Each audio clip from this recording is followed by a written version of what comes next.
परवेज इलाही के बेटे हैं उनको जूतों से मार मार कर, ईंटों से और पत्थरों से मार मार कर लोगों ने हलाक कर दिया है, अल्लाह माफ करे। तो क्या हकीकत है, क्या फसाना है, कितनी कहानी है, कितना झूठ है, कितना सच है, ये सब कुछ का जो पोस्टमार्टम है यानी कि फैक्ट चेक लेकर आपकी खिदमत में हाजिर हो गई। अस्सलामुअलैकुम माय सोशल मीडिया फैमिली, उम्मीद करती हूँ कि आप सब लोग हिफ्ज़-ओ-मान होंगे, खुशबाश होंगे। ट्विटर के ऊपर इस वक्त कुछ क्लिप्स जो हैं बहुत ज़्यादा वायरल हो रहे हैं और मुबैना तौर पे कहा जा रहा है कि जो परवेज इलाही के बेटे हैं उनको जूतों से मार मार कर, ईंटों से और पत्थरों से मार मार कर लोगों ने हलाक कर दिया है, अल्लाह माफ करे। तो क्या हकीकत है, क्या फसाना है, कितनी कहानी है, कितना झूठ है, कितना सच है, ये सब कुछ का जो पोस्टमार्टम है यानी कि फैक्ट चेक लेकर आपकी खिदमत में हाजिर हो गई हूँ। सबसे पहले तो मैं आपको बताती चलूं कि ट्विटर के ऊपर जो क्लिप्स हैं उसमें देखा जा सकता है कि दूर दराज के इलाके से लोग आए हैं और सब लोग जो हैं वो पंजाबी में गालियां दे रहे हैं और ना सिर्फ गालियां दे रहे हैं बल्कि पथराव कर रहे हैं और सामने से जो कुछ लोग हैं वो भागते हुए दिखाई दे रहे हैं, गाड़ियां जो हैं वो भागती हुई दिखाई दे रही हैं। ऐसी सूरत हाल में मैं आपको बताती चलूं कि मुबैना तौर पर यह दावा किया गया कि परवेज इलाही के जो बेटे हैं उनको जो है जूतों, मुक्कों, घूसों और उनको साथ में बहुत ज्यादा मार पड़ी है, उनके ऊपर पथराव किया गया है, यहाँ तक कि उनकी गाड़ी के ऊपर ईंटें तक बरसाई गई हैं। इसके अलावा मैं आपको बताऊं कि कहा यह जा रहा है कि पीटीआई के जो चौधरी वजाहत के बेटे हैं मूसा इलाही, उनको भी मार पड़ी है और उसके बाद जो है वो मार मार के गुजरात और कोटला के इलाके से इनको भगा दिया गया है। इस हवाले से मैं आपको बताती चलूं कि चौधरी आबिद रजा कोटला हैं, ये वहां के रहने वाले हैं। इन्होंने जनाब आली क्या किया है कि इन्होंने कोटला गुजरात की तरफ से अपना एक ट्वीट किया जिसमें इन्होंने सबसे पहले लोगों को बताया कि असल में मामला है क्या। इन्होंने लिखा, ये कोटला गुजरात के अवाम का गमो गुस्सा है जिन्होंने जाली तख्तियां लगाने वाले मुसल्ला जत्थे को भागने पर मजबूर कर दिया। ऐसा पंजाब के हर जिले में होगा, इंशाल्लाह जाली लीडरों को छुपने की जगह नहीं मिलेगी। इसका मतलब और मकसद ये था कि इनकी बात से ये समझ आ रहा है कि गुजरात के अंदर तख्तियां लगाई जा रही थी, यानी जो डिफरेंट मंसूबों को जब पूरा कर दिया जाता है या शुरू किया जाता है तो वहां पर अपने नाम की तख्तियां लगाई जाती हैं। आपको याद होगा पहले पीएमएलएन के दौर में भी ये हुआ था कि जब पीएमएलएन के दौर से पीटीआई का दौर आया था तो हर जगह जहां पर नून लीग की तख्तियां लगी थी वहां से वो हटा के पीटीआई की तख्तियां लगाई गई थी। तो अब की बार भी शायद इसी तरह के मंसूबों पे अपने नाम जो है वो लगाए जा रहे थे और उसके नतीजे में लोगों को गुस्सा आया, लोगों में इश्तियाल फैला और लोगों ने जो है वो पथराव करना शुरू कर दिया।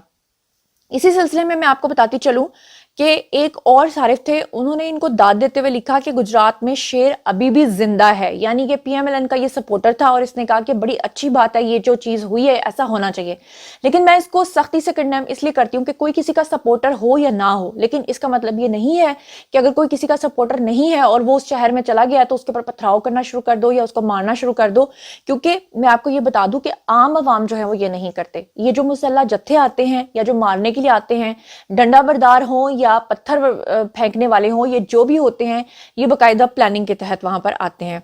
दूसरी तरफ आपको ये भी पता है पीटीआई आजकल बहुत शदीद गर्दाब में फंसी हुई है और तकरीबन पंजाब से सफाया होने वाला है। नवाज शरीफ साहब वापस आ रहे हैं और मैं आपको ये भी बता दूं कि आपको पता होगा कि गरीदा फारूकी ने जनाब अभी कुछ दिन पहले मोना सलाही की एक जो मुबैना वीडियो है, ऑडियो, उसको भी लीक किया था और उसमें उन्होंने क्या लिखा था, उसमें उन्होंने लिखा था कि मोना सिलाही की चौधरी वजाहत हुसैन से मुबैना ऑडियो लीक और साथ में उन्होंने लिखा था कि कौमी असम्बली में एतमाद का वोट काफ लीग की 80 साल बुजुर्ग एमएनए मिसेस फराह को अगवा कर लेने और गायब कर देने की प्लानिंग।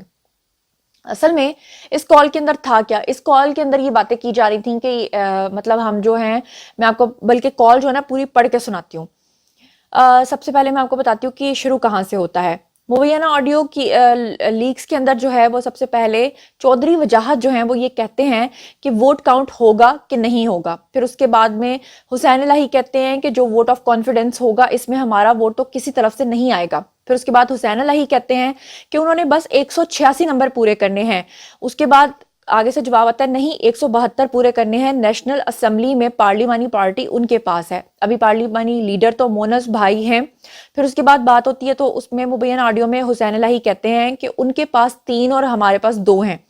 फिर उसके बाद चौधरी वजाहत कहते हैं कि तो फिर ऐसा करते हैं कि एक औरत को गायब कर देते हैं। जवाब में हुसैन इलाही कहते हैं कि हाँ ये औरत गायब हो जाए फिर कुछ हो सकता है। उसके बाद اس مبینہ آڈیو میں چودھری وجاہت حسین کو کہتے ہوئے سنا جا سکتا ہے کہ وہ یہ کہتی ہیں کہ بوڑھی عورت ہے ویسے بھی مرنے والی ہے. جواب میں حسین علیہ کہتے ہیں کہ ٹھیک ہے میں مونس بھائی کو آئیڈیا دیتا ہوں. اس کے بعد عورت کو وہ کہتے ہیں کہ ووکیشنز پر بھیج دیتے ہیں. ووکیشنز پر بھیجنے کا مطلب یہ ہے کہ یا تو ان کو غائب کر دیا جائے یا ان کو جان سے مار دیا جائے. اس کے بعد چودھری وجاہت کہتے ہیں جی حسین علیہ دوبارہ کہتے سنے جا سکتے ہیں کہ ہاں میں ان کو آئیڈیا دیتا ہوں. عورت کو ووکیشن پر بھیج دیتے ہیں, جس کے جواب میں چودھری وجاہت کہتے ہیں کہ ٹھیک ہے اس کو غائب کرنے میں صرف 10 منٹ لگیں گے اور لاہور میں ہی اس کو غائب کر دیں گے. تو یہ جو ہے غریدہ فاروقی نے اس کو شیئر کیا تھا.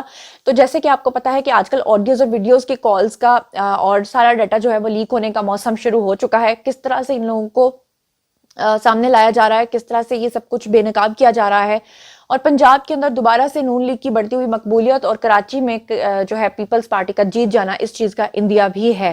اور دوسری طرف گجرات میں یہ واقعہ پیش آنا, اس بارے میں آپ لوگوں کا کیا انالیسز ہے؟ کیا آپ کو لگتا ہے یہ صحیح ہوا ہے؟ کیا آپ کو لگتا ہے کہ اگر آپ کا پسندیدہ لیڈر نہیں ہے تو اس پہ پتھراؤ کرنا چاہیے یا نہیں کرنا چاہیے؟ میں اس کو سختی سے کنڈیم کرتی ہوں, میں کہتی ہوں یہ نہیں ہونا چاہیے. آپ جو کچھ بھی سوچتے اور سمجھتے ہیں کامنٹ سیکشن میں آئیے, شیئر کیجیے. مزید خبریں, ولاگز, انٹرویوز اور سیاسی تجزیے جاننے کے لیے میرے ساتھ کنیکٹڈ رہنا ہرگز مت بھولیے گا. چینل کو سبسکرائب کر لیجیے گا. اپنا بہت خیال رکھیے گا. اللہ نے کے بان.